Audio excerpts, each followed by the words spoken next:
इयत्ता 12वी विषय सहकार प्रकरण 3 सहकारी संस्थांचा आयुक्त व निबंधक स्वाध्याय प्रश्न पहिला खालील दिलेल्या पर्यायामधून योग्य पर्याय निवडून विधाने पूर्ण करा व पुन्हा लिहा. 1. भारतातील पहिला सहकारी संस्था कायदा डॅश साली संमत करण्यात आला. पर्याय 1912, 1925, 1904. उत्तर असेल क 1904 साली.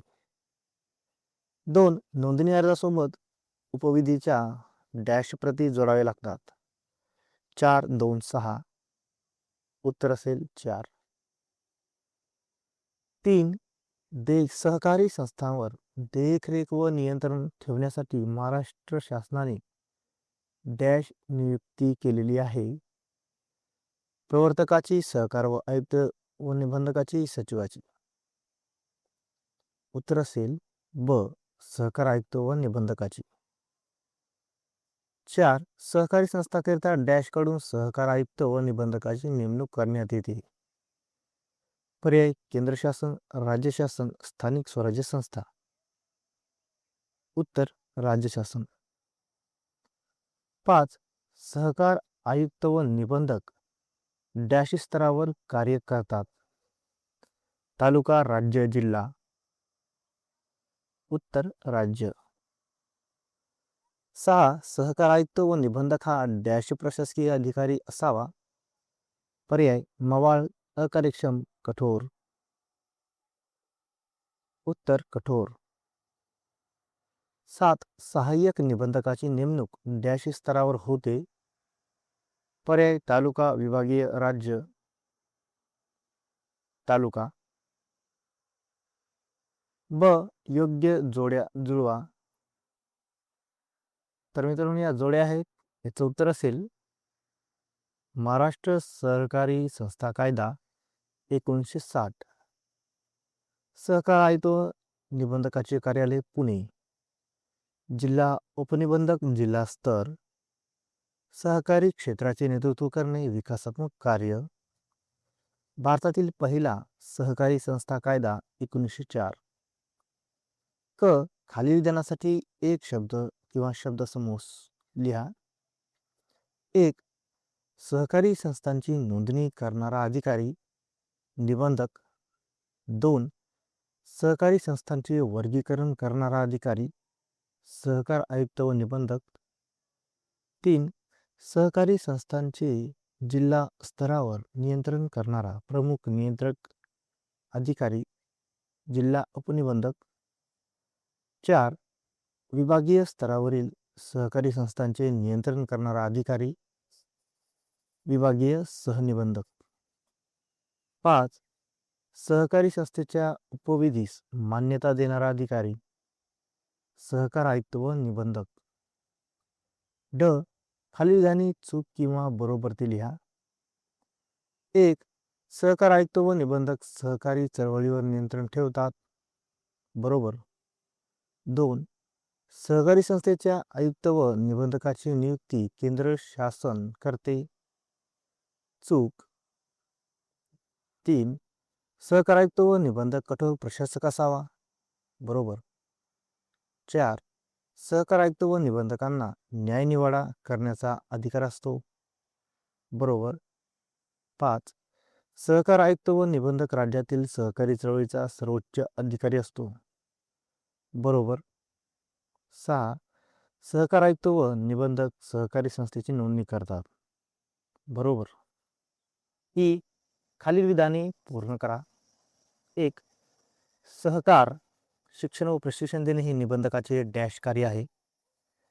विकासात्मक. 2. सहकारी संस्थेची विसर्जन प्रक्रिया पार पाडणारी व्यक्ती डॅश होय. सहकार आयुक्त व निबंधक. 3. सहकारी संस्था नोंदणीकृत झाल्याचा अधिकृत पुरावा म्हणून डॅश देण्याचा अधिकार निबंधकाला आहे. नोंदणी दाखला.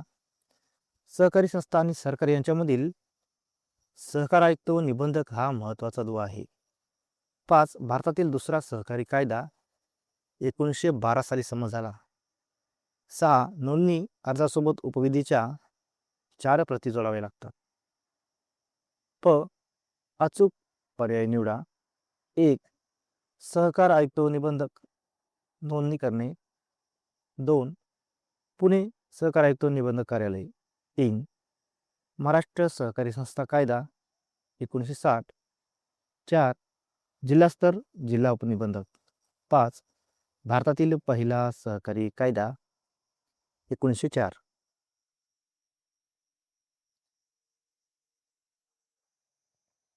ग. एका वाक्यात उत्तरे लिहा. 1.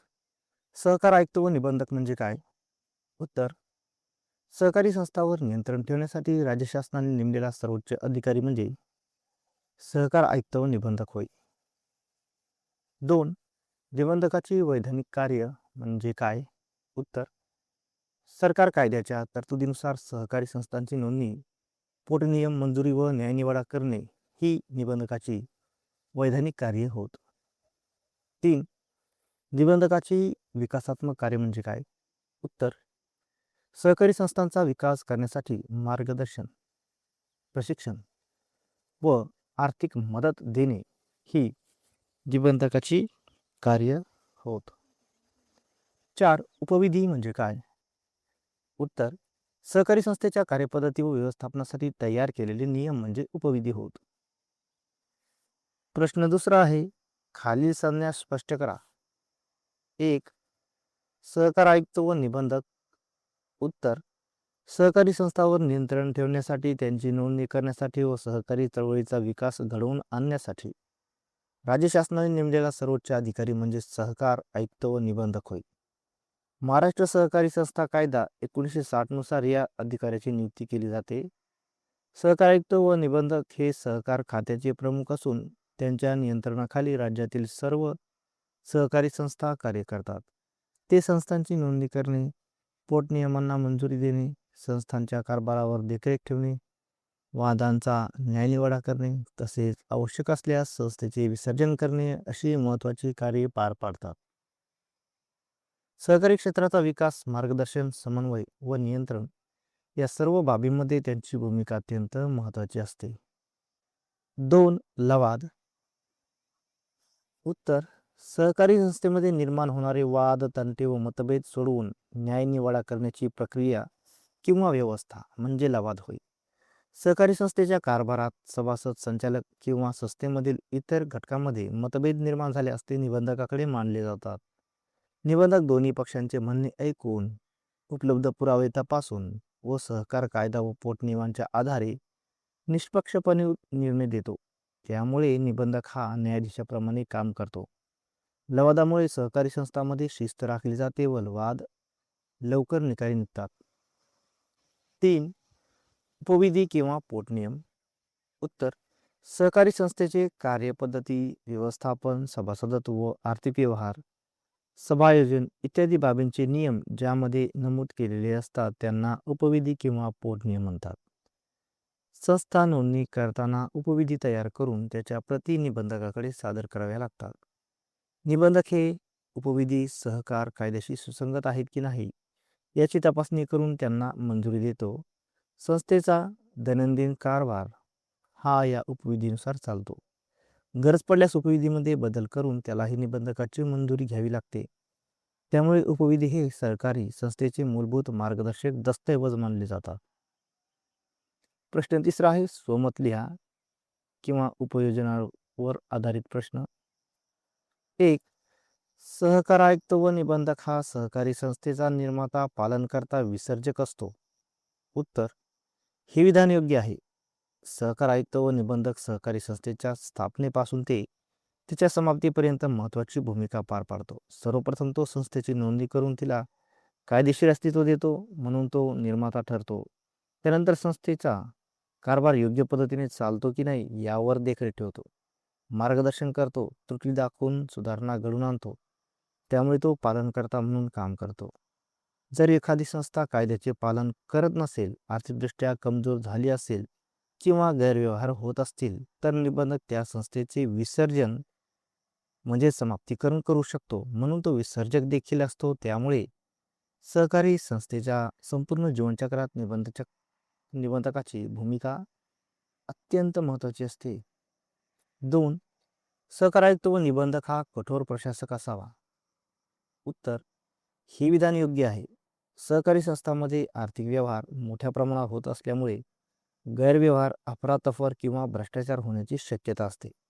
अशा वेळी निबंधकांनी कठोर भूमिका घेऊन नियमांचे काटेकोर पालन करून घ्यावे लागते. तो संस्थांच्या हिशोबांची तपासणी करतो, चुकीचे व्यवहार आढळल्यास कारवाई करतो, तसेच आवश्यक असल्यास संस्थेची नोंदणी रद्द करण्याचे अधिकारही वापरतो. त्यामुळे सहकारी क्षेत्रात शिस्त, पारदर्शकता व विश्वास टिकून राहतो. म्हणूनच निबंधक हा न्यायी, निपक्षपाती आणि कठोर प्रशासक असणे आवश्यक आहे. 3. राज्यातील सहकारी चळवळीच्या विकासात निबंधकाची भूमिका महत्त्वाची असते. उत्तर: हे विधान योग्य आहे. निबंधक हा सहकारी क्षेत्राचा प्रमुख अधिकारी असल्यामुळे तो सहकारी संस्थांना मार्गदर्शन, प्रशिक्षण व तांत्रिक मदत पुरवतो. तो संस्थांच्या अडचणी सोडवतो, त्यांना आर्थिक मदत मिळवून देतो व त्यांच्या विकासासाठी आवश्यक धोरणांची अंमलबजावणी करतो. तसेच तो सहकारी संस्था व सरकार यांच्यामधील दुवा म्हणून काम करतो. सहकारी तत्वांचा प्रसार करून व संस्थांना योग्य दिशा देऊन तो सहकारी चळवळीला बळकटी देतो. त्यामुळे राज्यातील सहकारी क्षेत्राच्या प्रगतीत निबंधकाची भूमिका अत्यंत महत्त्वपूर्ण ठरते. प्रश्न 4 आहे, फरक स्पष्ट करा. 1. अध्यक्ष आणि सहकार आयुक्त व निबंधक. सहकारी संस्थेच्या संचालक मंडळाचा प्रमुख अधिकारी म्हणजे अध्यक्ष होय. तर सहकारी संस्थांवर नियंत्रण ठेवण्यासाठी व सहकारी चळवळीचा विकास करण्यासाठी राज्य शासनाने नेमलेला सर्वोच्च अधिकारी म्हणजे सहकार आयुक्त व निबंधक होय. अध्यक्षाची निवड संचालक मंडळातील सदस्याकडून केली जाते, तर सहकार आयुक्त व निबंधकाची निवड ही नियुक्ती राज्य शासनामार्फत केली जाते. अध्यक्ष संस्थेच्या दैनंदिन कामकाजावर नियंत्रण व देखरेख ठेवतो, तर सहकार आयुक्त व निबंधक संपूर्ण राज्यातील सहकारी संस्थांवर नियंत्रण व देखरेख ठेवतो. अध्यक्ष सर्वसाधारण सभा व संचालक मंडळाच्या सभांचे अध्यक्ष स्थान भूषवतो, तर सहकार आयुक्त व निबंधक सहकारी संस्थांची नोंदणी व पोटनियमांना मंजुरी देतो. अध्यक्ष मतांची संख्या समान झाल्यास निर्णायक मत देण्याचा अधिकार असतो, तर सहकार आयुक्त व निबंधकाला सहकारी संस्थांतील वादविवादांचा न्यायनिवाडा करतो. प्रश्न 5 आहे, टिपा लिहा. 1. सहकार आयुक्त व निबंधकाची विकासात्मक कार्ये. उत्तर: सहकार आयुक्त व निबंधक हे सहकारी क्षेत्राच्या विकासासाठी विविध प्रकारची कार्य करतात. ते सहकारी संस्थांना योग्य दिशा देऊन त्यांचा विकास घडवतात. 1. सहकारी क्षेत्राचे नेतृत्व करणे व संस्थांना विकासाच्या मार्गावर नेणे. 2. सहकारी संस्थांना मार्गदर्शन करून त्यांच्या समस्या सोडवणे. 3. तांत्रिक सल्ला देऊन संस्थेचा कारभार सुधारण्यास मदत करणे. 4. आर्थिकदृष्ट्या दुर्बल संस्थांना आर्थिक मदत मिळवून देणे. 5. कर्ज वसुली प्रक्रियेला गती देऊन संस्थांना आर्थिक संकटातून बाहेर काढणे. 6. सभासदांना शिक्षण व प्रशिक्षण देण्यासाठी शिबिरे, कार्यशाळा आयोजित करणे. 7. सहकारी तत्वांचा प्रसार करून सहकारी चळवळीला बळकटी देणे. 8.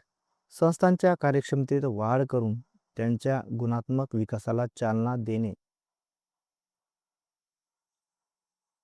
2. सहकार आयुक्त व निबंधकाचे अधिकार. उत्तर: सहकार आयुक्त व निबंधकांना सहकारी संस्थांवर नियंत्रण ठेवण्यासाठी कायद्यानुसार विविध अधिकार दिलेले आहेत. 1. सहकारी संस्थांची नोंदणी करणे व नोंदणी प्रमाणपत्र देणे. 2. पोटनियमांना मंजुरी देणे व त्यामध्ये सुधारणा सुचवणे. 3. संस्थेचे अभिलेख व कागदपत्रे जप्त करण्याचा अधिकार. 4. नियमांचे उल्लंघन करणाऱ्या संस्थेची नोंदणी करणे. 5. पात्र व्यक्तींना सभासदत्व देण्यासंबंधी निर्णय देणे. 6. संस्थेच्या सभा बोलवण्याचा अधिकार. 7. हिशेब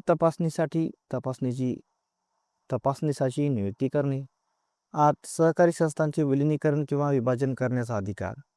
9. संस्थांचे वर्गीकरण करण्याचा अधिकार. 10. सहकारी संस्थातील वादविवादांचा न्यायनिवाडा करणे. 3. सहकार आयुक्त व निबंधकाच्या जबाबदाऱ्या. उत्तर: निबंधकाने आपल्या अधिकारांचा योग्य व निपक्षपाती वापर करून सहकारी क्षेत्राचा विकास करणे आवश्यक असते. सहकारी तत्वांचे पालन संस्थांकडून करून घेणे. सहकारी संस्थांची गुणात्मक वाढ घडवून आणणे. संस्थांच्या कार्यात एकसूत्रीपणा व सुसंगती राखणे. भ्रष्टाचार व गैरप्रकारांना आळा घालणे. सहकारी संस्था व सरकार यांच्यात समन्वय साधणे. नियमांचे उल्लंघन करणाऱ्या व्यवस्थापन समितीवर कारवाई करणे. संस्थांची नियमित हिशेब तपासणी करून घेणे. आवश्यक असल्यास संस्थेचे समाप्तीकरण करणे. सहकार खात्याचे योग्य प्रशासन करणे. संस्थांना नोंदणी प्रमाणपत्र देण्याची जबाबदारी पार पाडणे. प्रश्न 6 आहे. कारणे लिहा. 1. सहकार आयुक्त व निबंधक हा कठोर प्रशासक असतो. कारण सहकारी संस्थांमध्ये आर्थिक व्यवहार मोठ्या प्रमाणात होत असल्यामुळे गैरव्यवहार, भ्रष्टाचार, अफरातफर होण्याची शक्यता जास्त असते. संस्थांचा कारभार सहकार कायदा व नियमानुसार चालावा यासाठी निबंधकाला सतत देखरेख ठेवावी लागते.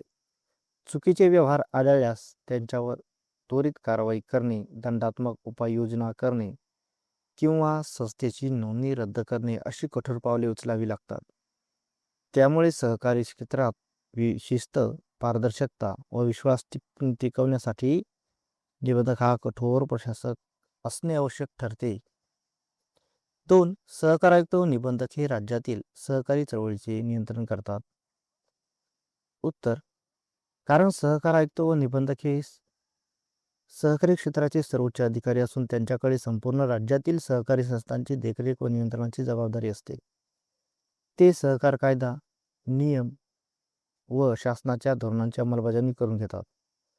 तसेच संस्थांच्या कामकाजावर लक्ष ठेवून त्यांना योग्य दिशा देतात, त्रुटी दुरुस्त करतात व आवश्यक ते मार्गदर्शन करतात. त्यामुळे सहकारी चळवळ सुरळीत व प्रभावीपणे चालण्यासाठी निबंधकाचे नियंत्रण अत्यंत महत्त्वाचे ठरते. 3. सहकार आयुक्त व निबंधक सहकारी संस्थेची नोंदणी रद्द करू शकतात. कारण एखादी सहकारी संस्था सहकार कायद्याचे, नियमांचे किंवा तत्वांचे पालन करत नसेल, आर्थिक गैरव्यवहार करत असेल किंवा संस्थेचा कारभार समाधानकारक नसेल तर अशा संस्थेमुळे सभासद व समाजाचे नुकसान होऊ शकते. त्यामुळे अशा परिस्थितीत निबंधक चौकशी करून आवश्यक असल्यास त्या संस्थेची नोंदणी रद्द करण्याचा अधिकार वापरतो. हा अधिकार सहकारी क्षेत्रात शिस्त व जबाबदारी टिकवून ठेवण्यासाठी अत्यंत आवश्यक आहे. 4. सहकार आयुक्त व निबंधकाला न्यायनिवाड्याचे अधिकार असतात. कारण सहकारी संस्थेमध्ये सभासद, संचालक किंवा इतर घटकांमध्ये वाद, तंटे व मतभेद निर्माण होऊ शकतात. अशा वेळी निबंधक लवादाची भूमिका पार पाडून दोन्ही पक्षांचे म्हणणे ऐकतो, पुरावे तपासतो व सहकार कायदा व पोटनियमांच्या आधारे निष्पक्ष निर्णय देतो. त्यामुळे वाद न्याय्य पद्धतीने सोडवले जातात व संस्थेचा कारभार सुरळीत चालू राहतो. म्हणूनच निबंधकाला न्यायनिवाड्याचे अधिकार दिलेले आहेत. प्रश्न 7 आहे. खालील प्रश्नांची उत्तरे थोडक्यात लिहा. 1. सहकार आयुक्त व निबंधकाचे नियंत्रणात्मक कार्य लिहा. उत्तर: सहकारी संस्थांचा कारभार शिस्तबद्ध, पारदर्शक व कायद्याच्या चौकटीत राहावा यासाठी सहकार आयुक्त व निबंधक विविध नियंत्रणात्मक कार्य पार पाडतात. कार्य 1. राज्यातील सर्व सहकारी संस्थांचे कामकाज सहकार कायदा व नियमानुसार चालते की नाही यावर सतत देखरेख ठेवणे. 2. सहकारी संस्थांची वार्षिक हिशेब तपासणी म्हणजेच अंकेक्षण करून घेणे व आढळलेल्या त्रुटी दुरुस्त करणे. 3. संस्थांच्या आर्थिक व्यवहारावर नियंत्रण ठेवून गैरव्यवहार, अफरातफर व भ्रष्टाचार रोखणे. 4. नियमांचे उल्लंघन करणाऱ्या किंवा गैरकारभार करणाऱ्या संस्थांविरुद्ध दंडात्मक कारवाई करणे. 5. आवश्यक असल्यास अशा संस्थेची नोंदणी रद्द करणे किंवा व्यवस्थापन बदलणे. 6. शासनाच्या सहकारविषयक धोरणे व योजना प्रभावीपणे अंमलात आणणे. 7. संस्थांच्या प्रशासनावर नियंत्रण ठेवून कार्यक्षम व शिस्तबद्ध कारभार सुनिश्चित करणे. 8. चौकशी अधिकारी नेमून संस्थेच्या कामकाजाची तपासणी करणे. निष्कर्ष: या नियंत्रणात्मक कार्यामुळे सहकारी क्षेत्रात शिस्त, पारदर्शकता व विश्वास टिकून राहतो. 2. सहकार आयुक्त व निबंधकाची वैधानिक कार्य लिहा. उत्तर: सहकार कायद्याच्या तरतुदीनुसार निबंधकाला विविध वैधानिक कार्ये दिलेली आहेत, ज्यामुळे सहकारी संस्थांचा कारभार कायदेशीर चौकटीत राहतो. कार्ये: 1. सहकारी संस्थांची नोंदणी करून त्यांना कायदेशीर अस्तित्व प्रदान करणे. 2. संस्थेच्या पोटनियमांची तपासणी करून त्यांना मंजुरी देणे. 3. नोंदणी झाल्यानंतर अधिकृत नोंदणी प्रमाणपत्र देणे. 4. पात्र व्यक्तींना सभासदत्व मिळवून देण्याबाबत निर्णय घेणे. 5. संस्थांचे उद्देश व कार्यानुसार वर्गीकरण करणे. 6. संस्थांनी सभा न घेतल्यास त्या सभा बोलवण्याचा अधिकार वापरणे. 7. संस्थेच्या निधीच्या गुंतवणुकीस परवानगी देणे. 8. संस्थेमधील वादविवादांचा कायद्यानुसार न्यायनिवाडा करणे. 9. सार्वजनिक हितासाठी संस्थांचे विलिनीकरण किंवा विभाजन करणे. 10. आवश्यक असल्यास संस्थेच्या कारभारात हस्तक्षेप करून सुधारणा घडवून आणणे. निष्कर्ष: या वैधानिक कार्यामुळे सहकारी संस्थांची कायदेशीरता व सुव्यवस्था टिकून राहते. 3. सहकार आयुक्त व निबंधकाची भूमिका विशद करा. उत्तर: सहकार आयुक्त व निबंधक हा सहकारी चळवळीचा प्रमुख अधिकारी असून त्याची भूमिका बहुआयामी व अत्यंत महत्त्वाची आहे.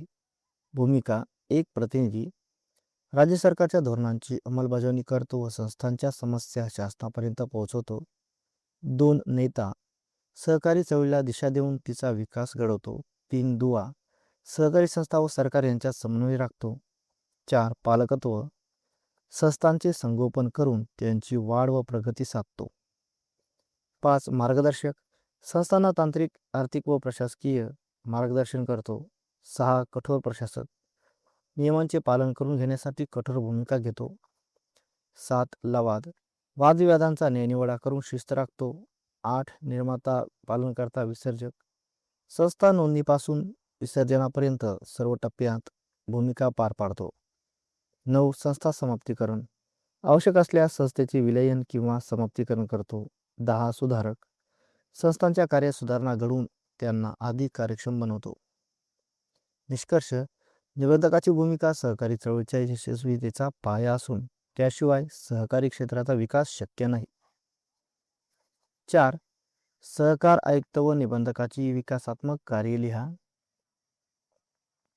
उत्तर: सहकारी क्षेत्राचा सर्वांगीण विकास घडवून आणण्यासाठी निबंधक विविध विकासात्मक कार्य करतो. कार्य: 1. सहकारी क्षेत्राचे नेतृत्व करून संस्थांना विकासाच्या मार्गावर नेणे. 2. सहकारी संस्थांना आवश्यक ते मार्गदर्शन करून त्यांच्या समस्या सोडवणे. 3. तांत्रिक सल्ला देऊन संस्थेच्या कार्यक्षमतेत वाढ करणे. 4. आर्थिकदृष्ट्या दुर्बल संस्थांना आर्थिक मदत व कर्ज सुविधा उपलब्ध करून देणे. 5. कर्ज वसुली प्रक्रियेला चालना देऊन संस्थांना आर्थिक स्थैर्य मिळवून देणे. 6. सभासदांना शिक्षण व प्रशिक्षण देण्यासाठी शिबिरे, कार्यशाळा आयोजित करणे. 7. सहकारी तत्वांचा प्रसार करून लोकांमध्ये जागरूकता निर्माण करणे.